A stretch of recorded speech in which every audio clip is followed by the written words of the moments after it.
Now, Hamas has released a statement holding Israel and the Biden administration responsible for the resumption of hostilities. The group says it offered to hand over the bodies of an Israeli family and release the father to allow him to hold their funerals, as well as hand over 2 other Israeli detainees. Hamas says Israel refused to continue with the ceasefire agreement because it had already made the decision to resume fighting. Now, earlier, Hamas' spokesman Osama Hamdan spoke to Al Jazeera about the end of the ceasefire. It's the time now to make it and say it clearly. The cause of the problem is the occupation. The real solution is not to find temporary pauses. The real solution is to find mechanisms and ways to put an end to the occupation. We have exerted efforts. We will exert efforts, even with the renewal of the aggression against our people. We will do our best to face the aggression. Everyone is considering our efforts as resistance who are facing the aggression. We have spent some good time to have conversation with all the mediators, and we need to thank the efforts of Qatar and Egypt in order to reach a formula to put an end to the aggression. But the aggression has stopped everything, and the Zionist regime is rejecting everything because he doesn't want.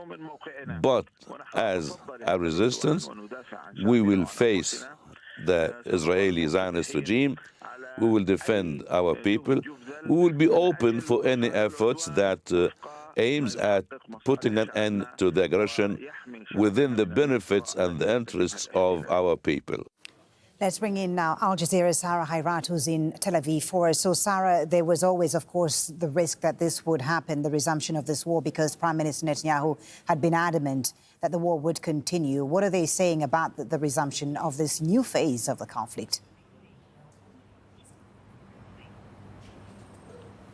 Yeah, there's so much to unpack here, Folly, but one thing that all of the Israeli government, the war cabinet, the prime minister, anyone making these decisions, they all agree on one thing, that this had to be resumed. And they'd been warning about this for a while, actually, saying that if Hamas hadn't provided, for example, the list that they had expected, if there was any violations, they would immediately resume the war. And in the words of some of those, for example, the defense minister, that it would be ferocious.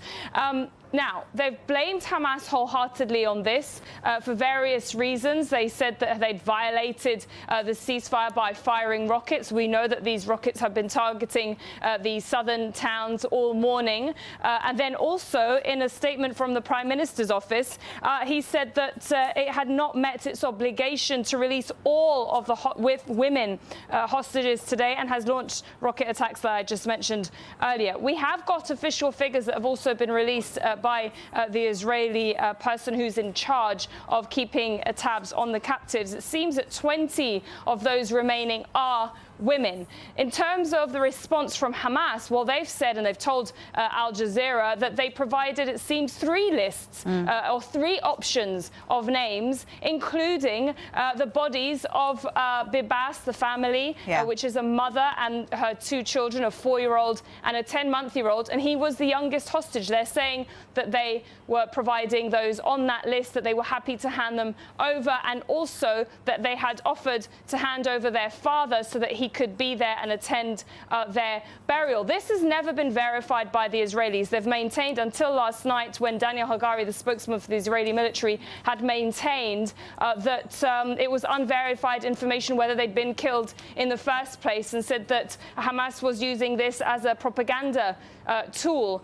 This seems to have been the sticking point that was discussed yesterday in Israeli media, that they didn't want to have any bodies on that list of the 10 captives that would be released. And it seems this has been one of the major sticking points. So the main sticking point from the Israeli perspective is the handover of the bodies, as you say, of the Bibas family, the mother and the child who were killed, and the father who's still alive on the list of prisoners. How is that going to play out? And how is the resumption of the war, Sarah, playing out with the families of the captives?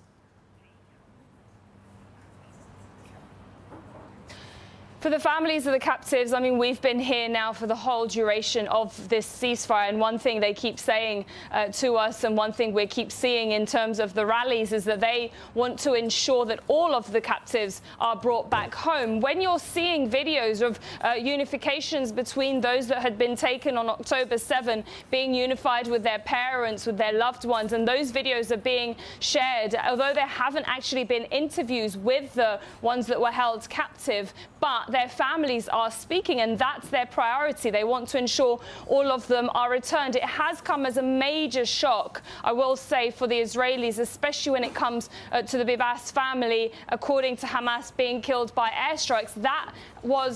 This family, the Bibas family, has been, if you like, the face of the campaign to bring them back. So to hear such news from a couple of days ago and it being unverified until now, that is a major, major cause of concern for the families, because they don't want those that are remaining, which is now standing at more than 130 people, to also be targeted or hit in these airstrikes that are happening at the moment as we speak. And that is one of the biggest concerns for them. They want their families home, they want them here, and they want them safe. Sarah, thank you for the update. Sarah Khairat live for us there in Tel Aviv.